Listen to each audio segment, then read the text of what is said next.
ডাক্তারের প্রবেশিকায় অস্বচ্ছতা ও হাজার হাজার মেধাবী পড়ুয়ার ভবিষ্যৎ নিয়ে ছিনিমিনি খেলার অভিযোগে ইতিমধ্যেই বিরোধীদের নিশানায় কেন্দ্রের মোদী সরকার। এর বহু আগে থেকেই আবার রাজ্যে স্কুল সার্ভিস কমিশন থেকে মাদ্রাসা সার্ভিস কমিশনের পরীক্ষায় ও নিয়োগে দুর্নীতির গুচ্ছ গুচ্ছ অভিযোগ উঠছে। এরই মধ্যে এবার পাবলিক সার্ভিস কমিশন বা পিএসসিতে দুর্নীতির অভিযোগে দুজনকে গ্রেফতার করল রাজ্য পুলিশের গোয়েন্দা শাখা সিআইডি। ধৃতদের নাম শঙ্কর বিশ্বাস ও পাপাই দাস। শঙ্করকে কল্যাণী থেকে ও পাপাইকে নদিয়ার ধুবুলিয়া থেকে বৃহস্পতিবার রাতে গ্রেফতার করেছে সিআইডি। ধৃতদের মধ্যে শঙ্কর কেন্দ্রীয় সরকারি কর্মচারী, সিজিও কমপ্লেক্সের একটি অফিসে সিনিয়র অডিটর পদে কর্মরত তিনি।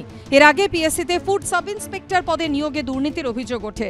চলতি বছরই সার্ভে পার্ক থানায় এই নিয়ে অভিযোগ দায়ের হয়। মামলা হয় হাইকোর্টে। হাইকোর্টের নির্দেশে তদন্তভার নেয় সিআইডি। সিআইডি সূত্রে খবর, তদন্তে দেখা যায় দুর্নীতিতে বড়সড় চক্র জড়িত। কিন্তু কিভাবে চলতো দুর্নীতি? সিআইডি সূত্রে খবর, পরীক্ষা চলাকালীন কোনোভাবে প্রশ্নপত্রের ছবি হোয়াটসঅ্যাপে বাইরে কাউকে পাঠিয়ে দেওয়া হতো। এরপর সেই প্রশ্নের উত্তর দ্রুত সলভ করে পাঠিয়ে দেওয়া হতো পরীক্ষার্থীর মোবাইল ফোনে। এর জন্য তৈরি করা হয়েছিল একটি হোয়াটসঅ্যাপ গ্রুপ। সিআইডি সূত্রে দাবি, পরীক্ষা চলাকালীন এভাবে প্রায় 400 পরীক্ষার্থীর মোবাইল ফোনে পৌঁছে গিয়েছিল উত্তর। বিনিময়ে চাকরি প্রার্থীদের থেকে নেওয়া হতো লক্ষ লক্ষ টাকা। এদিন এই দুজনকেই আলিপুর আদালতে তোলা হয়, যেখানে নিজেদের হেফাজতে চেয়েই কিন্তু আবেদন জানানো হয় সিআইডির তরফে। সিআইডি সূত্রে খবর যে ফুড সাব ইন্সপেক্টর পদের ক্ষেত্রে উত্তরপত্র ফাঁস এবং দুর্নীতির ঘটনাতে এই দুজন সরাসরি যুক্ত। গ্রেফতার করা হয়েছে পিএসসির মামলাতে। আপনারা কোনোভাবে যুক্ত? না না না।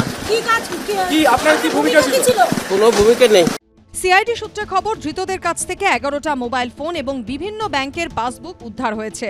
ধৃতদের সিআইডি হেফাজতে নির্দেশ দিয়েছে আলিপুর আদালত। সুকান্ত মুখোপাধ্যায়ের রিপোর্ট, এবিপি আনন্দ। বৃহস্পতিতে আগাম জামিন, শুক্রে হাইকোর্টে অস্বস্তি।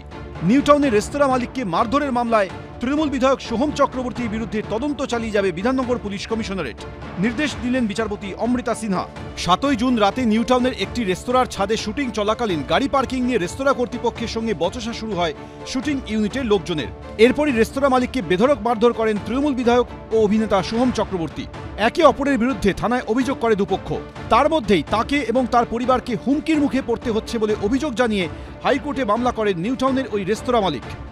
কানে মেরে দেওয়ার হুমকি আছে, আমাকে ওখানে রেস্টুরেন্ট বন্ধের হুমকি আছে। যেভাবে আমাকে ধাক্কা মেরেছে, আমি এনি টাইম ওইখানে আমার মাথা ইনজুরি হয়ে মারা যেতে পারতাম, অনেক কিছুই হতে পারতো। শুক্রবার সেই মামলার শুনানির আগের দিনই নিম্ন আদালত থেকে আগাম জামিন নেন তৃণমূল বিধায়ক। এদিন আদালতে রাজ্য সরকারের আইনজীবী জানান, নিউটাউনের রেস্তোরাঁ কাণ্ডে কখনোই কাউকে গ্রেফতার বা আটক করা হয়নি। রাস্তায় যানজটের কারণে রেস্তোরাঁ কর্তৃপক্ষের সম্মতি নিয়ে তাদের পুলিশের গাড়িতে করে থানায় নিয়ে যাওয়া হয়েছিল। একথা শুনে বিচারপতি বলেন, সব ক্ষেত্রে পুলিশ এভাবে সাহায্য করলে ভালো হয়।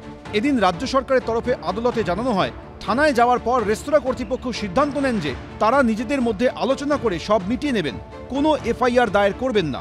সরকারি আইনজীবী জানান, ঘটনার সঙ্গে সঙ্গে আঘাতের অভিঘাত কেউই বুঝতে পারেননি। 7 জুনের ঘটনায় মেডিকেল টেস্ট করানো হয়েছে 9 জুন।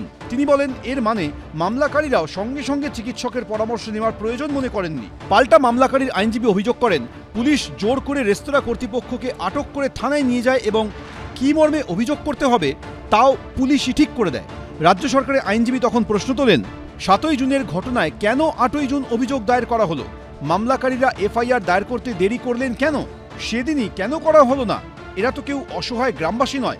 পাশাপাশি সরকারি আইনজীবী জানান, বিধাননগর কমিশনারেটের অ্যাসিস্ট্যান্ট কমিশনার পদমর্যাদার একজন আধিকারিকের নেতৃত্বে তদন্ত হচ্ছে।